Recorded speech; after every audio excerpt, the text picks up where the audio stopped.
A paz do Senhor para todos, agradecendo a Deus pelo dia de vitória.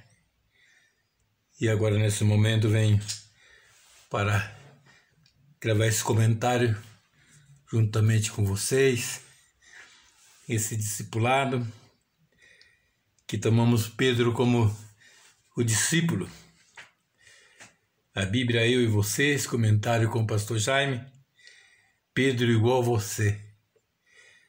Hoje continuo pedindo para vocês inscrever, assinar o sininho, deixar seu like, seu comentário, agradecendo àqueles que no vídeo de ontem deu seu like, deu sua visualização.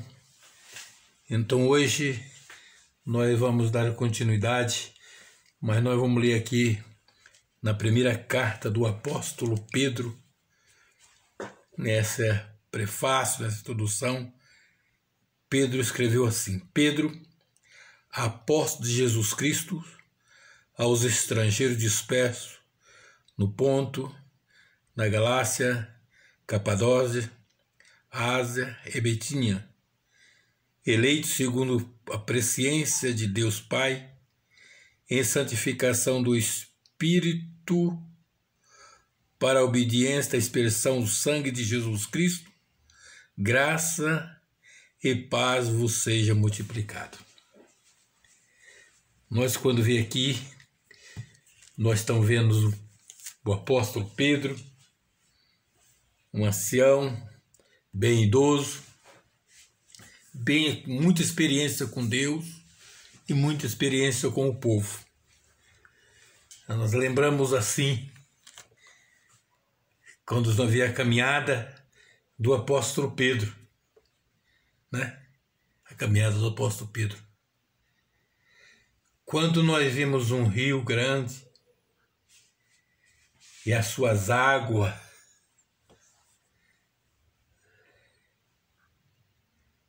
quando nós vemos, talvez, algumas aves nadando, algum animal nadando, os barcos navegando sobre aquela água, aquele rio caudaloso, não conhecemos a sua profundidade, às vezes nem a sua extensão, e da onde começou. Eu conheço um rio por nome do Rio Paraguai, e ele é nascido no município de Alto Paraguai, numa fazenda chamada Sete Lagoas, por lá que 7 minas no pé da serra, formou 7 lagoas e se junta e começa o pequeno Rio Paraguai. Esse rio, que ali começa, parece quase do nada, ele tem um percurso de 2.695 quilômetros. Ele corre por 4 países: Brasil, Bolívia, forma o Pantanal, Brasil, Paraguai, Argentina, esboca no Rio Paranazão, lá divisa com a Argentina. Então assim, parece que começa do nada e é um tão grande rio. A vida de Pedro é igual como qualquer um dos meus discípulos. Começa a ver as pessoas de nada. Falei num vídeo passado, quando Pedro foi apresentado para Jesus através do seu irmão André. André levou Pedro e apresentou a Jesus. E Jesus para ele disse: Tu és Pedro, filho de Jonas, tu serás Cefas, que quer dizer pedra. Depois, no dia da pesca maravilhosa, nós vimos então que Pedro ali foi impactado. Primeiro Jesus fez um milagre para impactar Pedro. Jesus fez um milagre quando ele tomou naquela pesca maravilhosa, e ele toma Pedro. Quando Pedro viu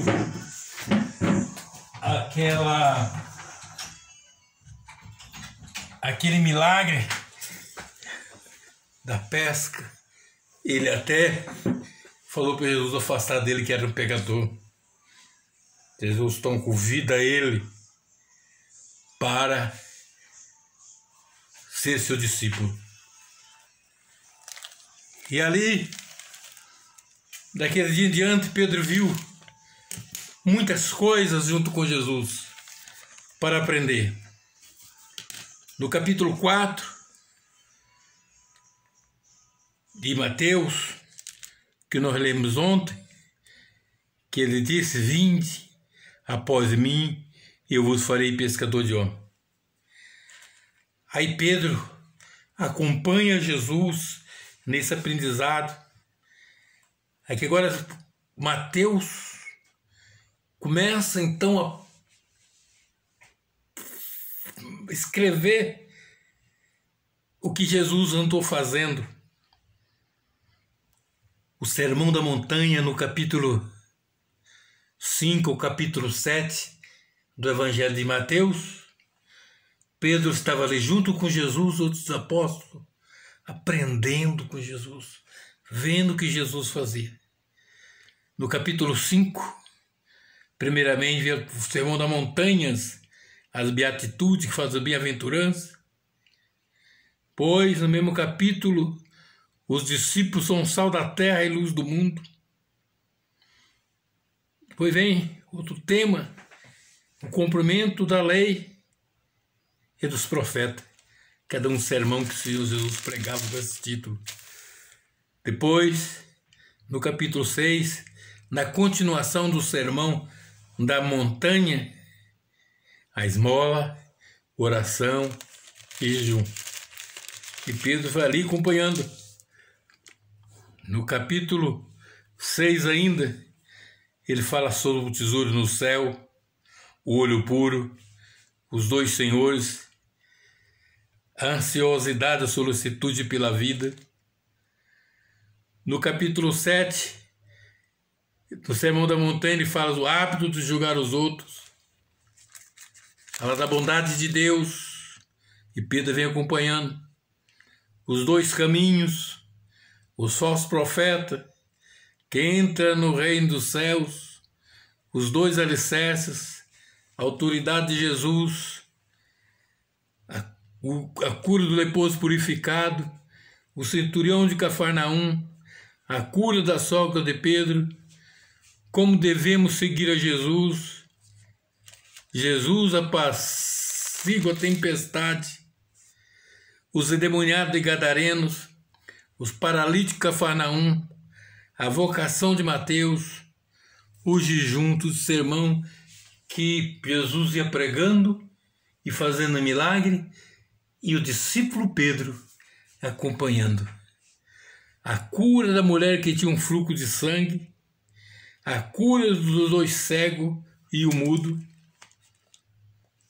e o último aqui, a seara e seu ceifeiro. Mostra essa grandiosidade, como eu estava falando, da água desse rio, que nasce ali num lugar. Quem vê eles na sua corrente em um desses países, nem calcula de ele veio de um nada, igual Pedro, veio de nada, simples pescador. E agora aqui onde nós lemos, na sua primeira carta, ele agora é experiente e falando desta grandeza de Deus, escrevendo para os crentes esparramados, e ele fala agora: Pedro, não mais o pescador, apóstolo de Jesus Cristo, aos estrangeiros dispersos do Ponto, na Galácia, na Capadócia, Ásia e Betínias. Ele chama aquele povo de eleito, segundo a presciência de Deus Pai, e santificado do Espírito Santo para a obediência à expressão do sangue de Jesus Cristo. Graça e paz seja edificado. Então, quando nós estamos falando agora que Pedro, como discípulo, vai acompanhando Jesus, acompanhando seus sermões, fazendo pergunta e aprendendo de Jesus. No capítulo 9, do Evangelho de Mateus,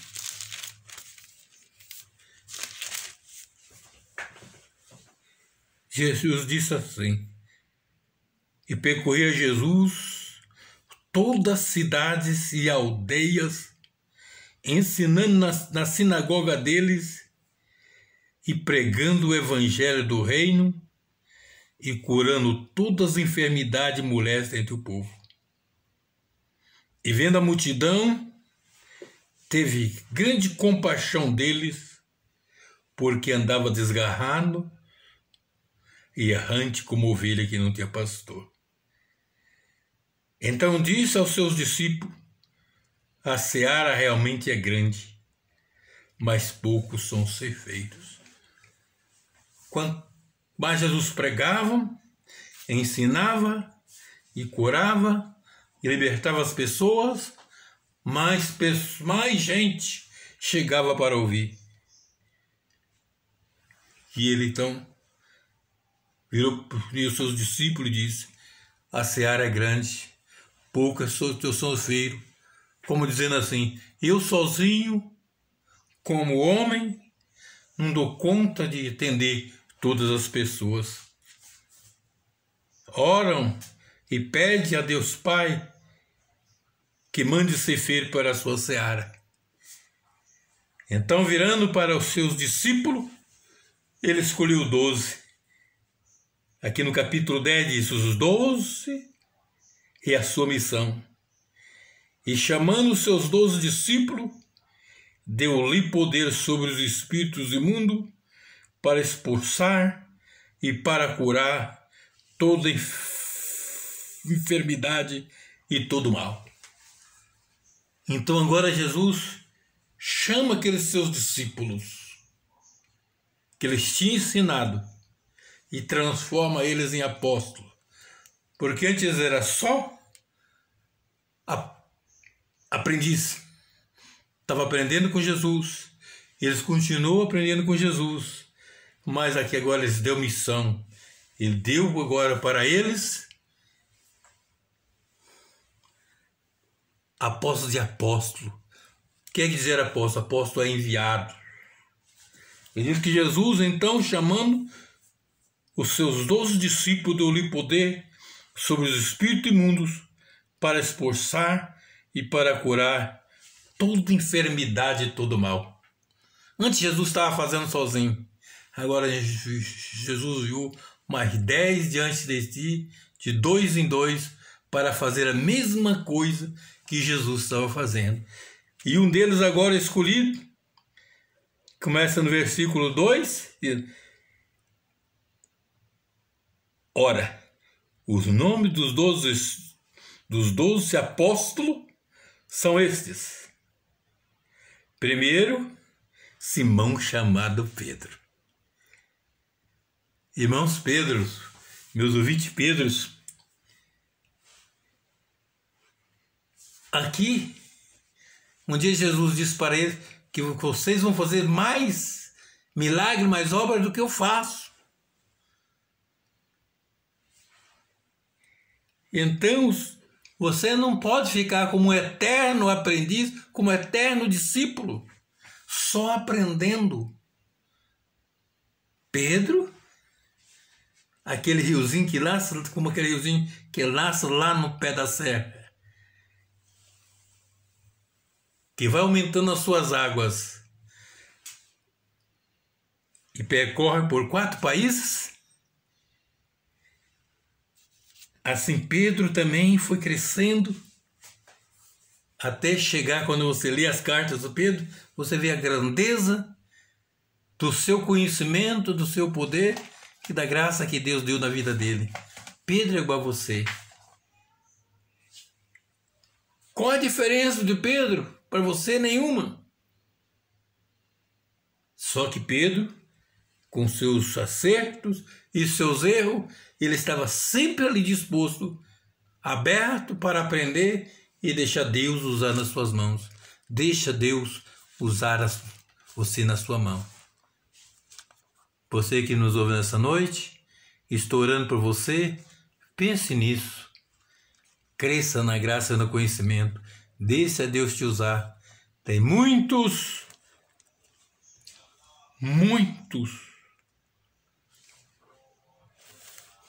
pessoas que o Senhor Deus tem compaixão. E é você, crente, que precisa ser usado por Deus para ir ali para libertar eles, para receber poder, para expulsar os espíritos imundos e para curar toda enfermidade e todo mal. Deus conta com você. Discípulo de Jesus, vire um apóstolo, deixa Deus te usar. Inscreva no canal, dá seu like, seu dislike, deixe o comentário e até amanhã, se Deus quiser.